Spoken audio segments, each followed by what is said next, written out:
Segunda coisa, oração por restauração é uma oração perseverante. Olha o verso 6 ainda, que todo dia e toda noite jamais se calarão. Então não é apenas você ter expectativa, é você perseverar. O nosso problema, na verdade, irmãs, não é começar a orar, é continuar orando. Numa linguagem bem popular, dizem que nós temos muita iniciativa e pouca acabativa. Pouca acabativa. Nós perseveramos muito pouco. Nós temos dificuldade de continuar insistindo com Deus numa causa. Jesus Cristo, lá em Lucas 18, nos falou sobre a necessidade de orar sem cessar e nunca esmorecer.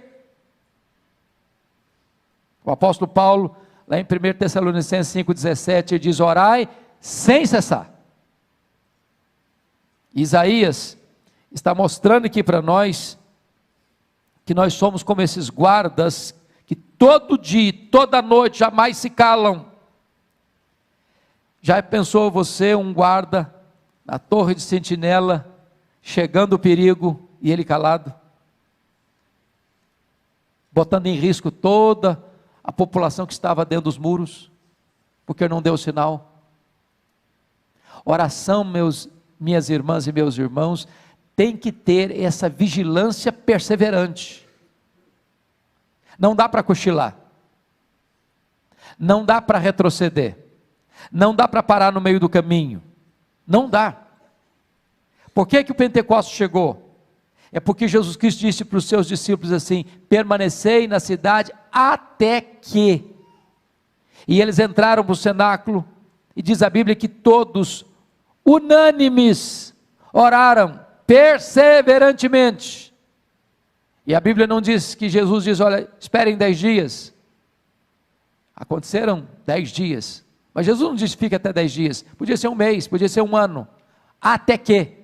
É com essa perseverança que nós devemos orar. Quantas vezes desistimos de orar por uma causa, por um filho, por uma filha, pelo casamento, pelo namoro, pelo emprego, pela igreja, pela vida espiritual, pela nossa necessidade, e às vezes desistimos no limiar da bênção, no limiar da vitória. É preciso perseverança. Querem um exemplo? Eu não sei quantas de vocês já leram o livro Reavivamento na África do Sul, mas os estudiosos dizem que aquele avivamento coreano do século passado começou com a reunião de oração meio-dia. De repente, quem liderava essa reunião, depois de um mês de oração, ele chegou para os irmãos que estavam reunidos e olha, vamos parar. Nós já oramos um mês, não aconteceu nada, então nós temos uma agenda muito intensa, temos visitas para fazer, temos pessoas para assistir, temos sermões para pregar, temos trabalho para realizar, então vamos voltar à nossa atividade normal. Aí brota de dentro do grupo que estava orando já um mês, sem ver nenhum sinal do favor de Deus, não, vamos perseverar, e foi nessa perseverança, que de repente, os céus se fenderam, e o Espírito Santo desceu com grande graça e poder sobre aquela igreja, e até hoje, você vê os sinais deste avivamento, porque lá nenhuma igreja é organizada sem ter uma reunião diária de oração. Então é preciso perseverar. Você não sabe o tempo de Deus, você não sabe a hora que Deus vai endereçar para você aquela vitória que você está pedindo, aquele anseio da sua alma que você tanto anela no coração. Então persevere, todo dia e toda noite, jamais se calarão. Não desista, não retroceda, não esmoreça, não desanime, persevere. Terceira verdade que nós podemos, terceira lição, a oração por restauração, em terceiro lugar, é uma oração ousada, fundamentada nas promessas de Deus. Olha o verso 6 ainda, vós os que fareis lembrar do Senhor. O que significa isso? Oração é lembrar a Deus o que Deus falou e prometeu em sua palavra.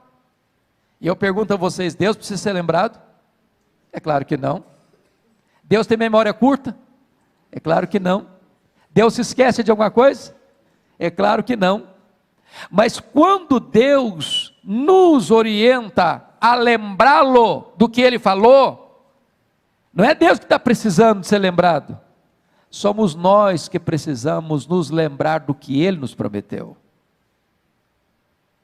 Porque oração é exatamente falar para Deus, falar, Deus, eu estou pedindo o que o Senhor prometeu, é orar as promessas de Deus, é orar a palavra de Deus, e orar as promessas de Deus, e pedir para Deus aquilo que Ele já prometeu na sua palavra, é ter a convicção de que você está orando segundo a vontade de Deus, porque Ele vela pela sua palavra em a cumprir, Ele não deixa que nenhuma das suas promessas caia por terra, em todas elas, nós temos o sim, e nós temos o amém, louvado seja Deus por isso. Se vocês fizerem um exercício, de examinar as orações registradas na Bíblia, vocês notarão que a vasta maioria delas foram orações feitas, fundamentadas nas promessas de Deus. Foi assim com o rei Ezequias, foi assim com o rei Josafá, foi assim com o profeta Daniel, foi assim com Neemias. Eles começam a orar dizendo, Deus, Tu falaste, Tu prometeste, a Tua palavra diz. E quando você ora assim, você ora com ousadia, você ora na convicção de que você está pedindo algo que é da expressa vontade de Deus, porque Deus não deixa a sua palavra e as suas promessas caducarem. Vocês acham que Deus está interessado na salvação da nossa família? Vocês acham que Deus se interessa pela salvação dos nossos filhos? Vocês acham que Deus se interessa pela harmonia do nosso casamento? Vocês acham que Deus está interessado na salvação de toda a nossa casa? Promessa dEle. Nossos filhos são herança dEle. Deus prometeu, e nós devemos orar assim, Deus, Tu falaste, Tu prometeste, os nossos filhos são Teus, não geramos filhos para a morte, não geramos filhos para o cativeiro, não geramos filhos para servir o mundo, nós geramos filhos para o louvor da Tua glória. Então, Senhor, alcança o coração deles, então, Senhor, cerca a vida deles com o Teu cuidado, então, Senhor, manda alguém lá onde eles estão, manda um mensageiro Teu lá onde eles estão, manifesta o poder da Tua graça, abre para nós uma porta da Tua providência. Nós precisamos orar desta maneira, as promessas de Deus. Quarta lição, uma oração por restauração, é uma oração ininterrupta e infatigável. Olha o verso 6 ainda, não descanseis. Bom, eu acho que ninguém aqui tem dúvidas de que nada cansa mais a gente fisicamente do que oração. Quer ver uma pessoa cansada? Manda ela orar. Você pedir para o camarada, vai lá no centro da cidade, compra isso assim para mim, o cara vai, volta, carinha alegre, pede para ele ajoelhar 10 minutos de orar, com 3 minutos ele esgotou o assunto.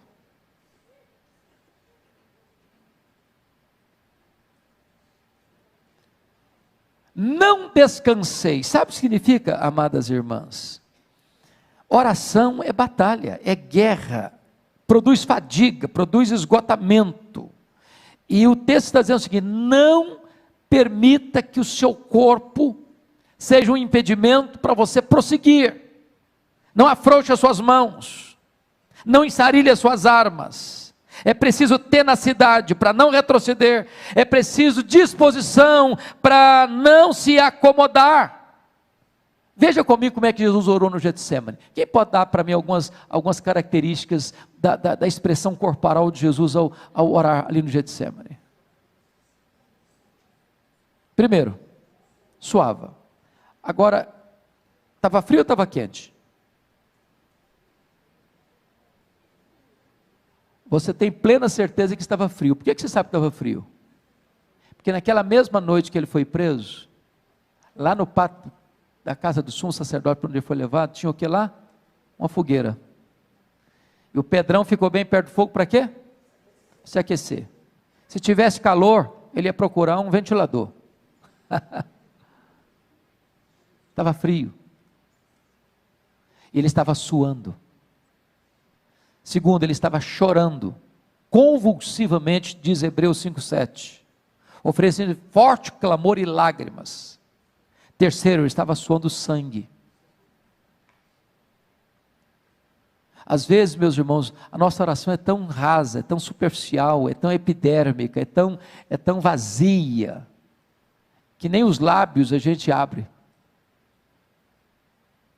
Nós não botamos o corpo, não botamos a alma, não botamos a força, não botamos energia, não botamos o nosso ser por completo nessa oração.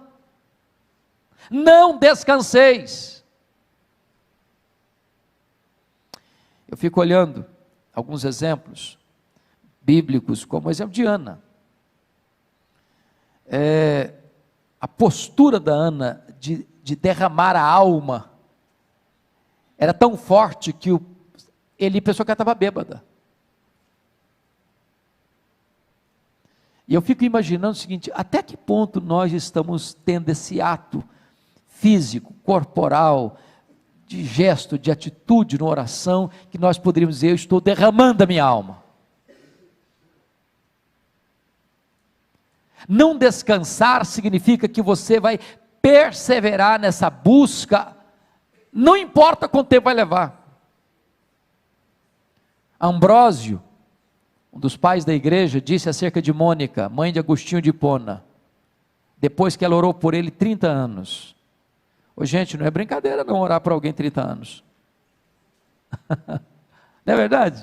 Não dá vontade de desanimar não? Falou: Deus, eu já fiz o que o senhor tinha que falar, já falei, senhor, agora é com o senhor, agora não vou falar mais não. Esgotou meu repertório. 30 anos. E Ambrósio disse: um filho de tantas lágrimas jamais poderia se perder. Não descanseis. O missionário David Brainerd, que foi chamado por Deus ainda jovem para trabalhar com os índios, peles vermelhas, antropófagos, canibais, no meio da selva, nas noites geladas, muitas vezes ele suava a camisa. E quando os índios vinham espreitar para matá-lo e comê-lo, porque eram canibais, viam-no estirado sobre a neve, chorando e clamando a Deus pela salvação deles. E ele perseverou infatigavelmente nesta oração, até que o Espírito Santo foi derramado para a salvação daqueles índios. E um grande avivamento ali aconteceu. Não descanseis. Jesus contou uma parábola interessante de um amigo, de um homem que chegou, um amigo na casa dele, meia-noite. E era a cultura do judeu, ao hospedar alguém, ter provisão para esse alguém. É uma questão de bom senso, de fidalguia, ou de ser um bom hospedeiro. Ele não tinha pão, ele foi para casa do amigo dele pedir pão. Para mim empresta 3 pães. Falei: eu estou dormindo, cara, não vou levantar não. Não, mas eu não posso ir embora sem os pães. Não, mas eu não vou levantar agora. E o cara ficou insistindo. Até que a pessoa levantou e atendeu o pedido dele. É claro que Jesus está contando essa parábola por contraste. Porque Deus não é esse Deus que está dormindo, que está com dificuldade de levantar da sua cama, que está já acomodado e não quer atender porque está tarde da noite. Não, esse Deus está pronto, o ouvido dele está aberto, a mão dele não está encolhida, o coração dele está disposto. Mas quando Deus nos faz perseverar na oração a ponto de ser uma oração infatigável, não é porque Deus é indiferente, Ele quer tratar com a gente. É com você, é comigo que Ele quer tratar. É por isso que a Bíblia diz: não descanseis. Então você não está dispensada, você não está dispensado de continuar intercedendo pela sua família, pelos seus filhos, pelo seu marido, pela sua esposa, pela sua parentela, pela sua igreja. Persevere. Não deixe a peteca cair.